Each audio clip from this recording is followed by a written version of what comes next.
Hey everybody, it's Gigi Rosenberg, public speaking coach. I'm thrilled to have you here.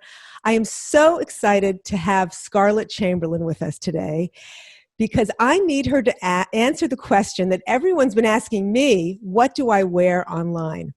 I met Scarlet years ago when she was a jewelry designer. She's now a stylist, but she's also 6 feet tall. She is a former basketball player. She has been a massage therapist and a doula. Scarlet has worked with almost 600 clients over the last 10 years all over the world, helping women show up and dress their values, but also look great doing it. Hello, Scarlet. How are you? Hi, Gigi. Thanks for having me. Yeah, so let's dive right in. The question I get asked most often is, what color do I wear when I'm presenting online?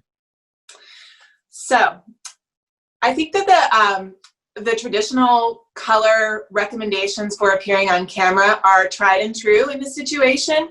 Jewel tones, colors that accentuate your eyes. I think though, as we've been kind of spending more time on Zoom calls and online, people are really wanting to see your personality shine through. Like, people are loving to see, people's homes and just that kind of groundedness that being in this more casual atmosphere allows. And so I've been encouraging people to push the edge a little bit and have a little bit more fun with it, show some more personality. So can you tell me when you say jewel tones, what does that mean exactly? What colors should come to mind when you say jewel tones? Okay. Jewel tones are like sapphire, like the blue you're wearing right now. Teal is a great one that's kind of universally flattering on a lot of people. We can do kind of that like citrine, citron color, emerald, those deeper tones that are like gemstone colors. Great. Oh, that's perfect. Okay, good. So the next thing I wanted to ask you is, one thing I talk to people about is thinking about their framing. Because what I have seen, as I've been in all my online meetings, is people doing things like this, where it doesn't really matter what you're wearing, does it? or this. Exactly. So what I always say is, you want your eyes about 3/4 of the way up, and you definitely want to see your shoulders. So that's why it matters, definitely, what you're wearing. So you said one thing, I know, in another online class that you gave, about thinking about the cut and not to make it a little low cut. So can you talk a little bit about why that is and what you should be thinking about? Absolutely. Necklines, they're so important. I think when you're appearing from this part of your body up, it's really important to have an edge to your shoulder. It helps square you off and draw the attention towards your face. Necklines are really important. And so, like this jacket I showed earlier, there's some action up here and it's closing while still being in the frame. You don't want people wondering, like, how low does that top go? You can also show some interest in your neckline. Like, these shoulders are really interesting, which again, it expresses your personality, and the neckline is still nice and high, again, drawing attention up to your face, because that's where you want people to focus. And you mentioned framing. As you're choosing your colors, it's really important to contrast with your backdrop so that your, again, face is where the attention is going. If you're trying to command attention, that's really important.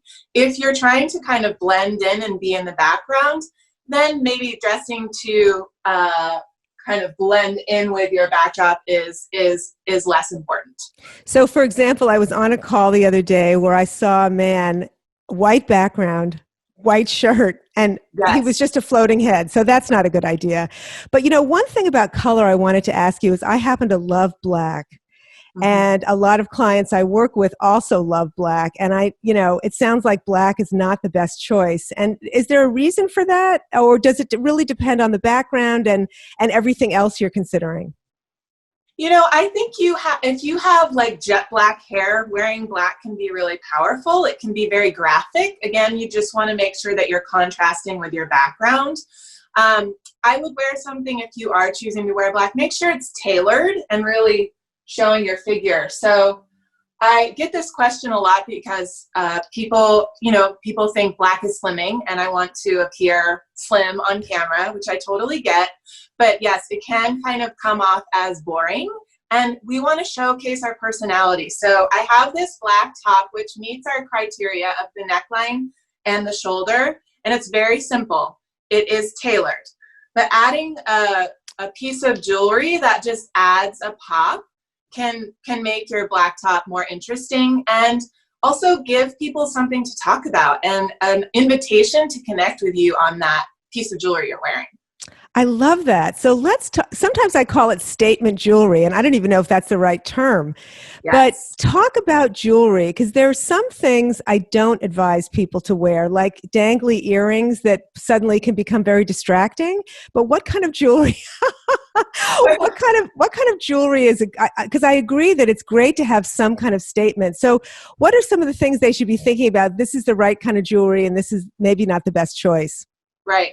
So as a public speaking coach, you know that talking with your hands is important on camera. And so, choosing something that stays still, but still pops, it's not going to make a lot of noise, but it is going to be expressive and add to that focal point of your hands. I have been wearing my blue light glasses quite a bit to get through these days. And so this can be pretty reflective, especially with a ring light going on. Don't do it if you've got a ring light. But if you're set up without the ring light, that can be a fun accessory that frames your face. I think like these hoops, they are a statement, but they're not making noise. And then anything small that will, especially if you have your hair up, draw attention up towards your eyes and create that like focal point of your cheekbones is going to be quite flattering. So sometimes people have sparkly studs, just things that stay still, and again, create that triangle and framing your face. That sounds great. So let's talk a sec about lighting, because your lighting looks great. I mean, your face looks fantastic. So is there anything special you're doing about lighting? I have one little tip, but I'd love to know what you do about your lighting. Well, I invested in the O-ring pretty early on, which is adjustable and it goes up and down, and you can set it on a desk, but you can also be like I am now, set up standing, which I really like. And you can adjust the warmth and coolness based on your surroundings. My friend Gia Goodrich told me which one to buy. She's a photographer and helped me set this up. If you don't have a ring light, being where there is a natural light source coming at you, like a window, for example. Right now, I also have like our porch doors, our sliding glass doors are behind this hue light. So I'm getting some natural light coming in that way. But you want to make sure that, you're not side lit. You want to be lit straight on and from slightly above, so that you're creating a shadow here versus coming from below, emphasizing your chin. Great. Thank you. That's fantastic. That's great. So let's talk a little bit about what's going on the part of your body that the camera can't see. Ooh. What should you wear down below? Now, there's a practical reason for this, which is a couple of times if I'm presenting or even just in a meeting, I forget something or I think, oh, I want to show you something. And if I had pajamas on or nothing on or yoga pants on, everyone would see it as I ran across the room. So that's a practical reason. But what do you think about what you should do on the bottom to just show up in your most confident way? Yes. Well, the evidence and the science shows that when you dress for your occasion from head to toe, you're going to be more fully present and more confident. I have been reading that executives are putting shoes on to show up at work at 8 a.m. in their office, right? At home, just to feel like they are in the zone for work. And I think that's really important. So look up enclosed cognition if you're wondering if this is all true, because it is. There are studies that show that when you dress for the occasion, you'll show up more fully. So I know I've done the same thing where like I've gone to grab coffee and I've been like, wait, what am I wearing? Because it will show up in the frame. So I think it's okay to be a little bit more casual right now, but like in my case right now, I'm wearing a silk blouse and some jeans. And you know, it feels like elevated casual. It feels like appropriate for the occasion, not overdressed, but also not underdressed. Great. Last question I have for you, Scarlet, is do you have any advice specifically for men? They don't ask me about advice about what to wear, but I would like them to have some advice if they're seeking it. So what advice might you give men that might be different from what we've already talked about today? Well, you know, what I hear from my male clients often is that they know how to dress like in a suit, and they know how to dress like very casually, but they aren't sure about that middle ground. I think there's some confusion there. So what I would suggest to them is, you know, a button-up shirt that is ironed can look so sharp. And I would suggest prints that are low contrast. So I have some examples here that I'll just show of what a high contrast pattern is. Like this is a very high contrast pattern and it's too large to wear on camera. That's like drawing all the attention to the dress rather than to my face. A better example of a pattern you can wear is like what I'm wearing. This pattern, this print, has colors that are intrinsic to me, like colors of my hair in it. So it feels more welcoming and approachable, and it's not drawing all the attention. This one has a fun, interesting neckline going on. It gets a little bit busy on the camera, right? Because it's that high contrast. So I think for gentlemen, you know, choosing a pattern that is big, smaller than their fist, right? But bigger than a tiny little check print would be the right place to go. If you're pulling from your closet and you have some prints in there, don't do plaid. You know, do something else, like maybe a floral, or what is very safe and lovely is a solid color with some texture. So nothing super flat, something going on. Maybe there's a texture to, it's like a silk cotton blend and there's some texture there. That will help add depth.